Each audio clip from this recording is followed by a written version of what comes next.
Depan korang ni adalah satu lagi model EV daripada BYD dan ini adalah model entry dia lah. Yang ni kalau yang kau tengok depan ni adalah model yang sudah facelift untuk pasaran China. Okey, apa yang menariknya adalah model ini datangkan dengan model ataupun color baru. Contohnya macam dekat depan ni yang macam warna cream sikit. Selain daripada tu dia ada warna macam warna pink, warna hitam dan warna putih. Okey, kalau kita tengok dekat bahagian luaran ni, bahagian hadapan dia didatangkan dengan design berkotak-kotak lah, terutama dekat bahagian lampu utama ni. Sama juga dekat sini dia ada banyak garis-garis tajam.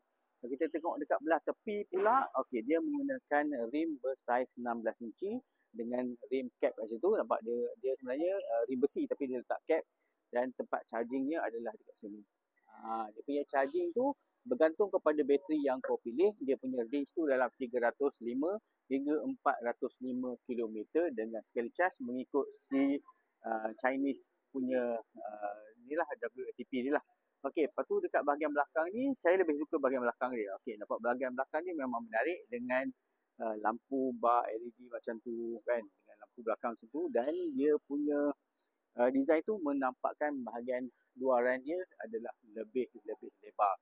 Untuk pasaran China, model ini ditawarkan pada harga bermula 43 hingga 53 ribu ringgit. Satu lagi benda yang menarik ialah dia punya ni. Comel dia punya wiper ni.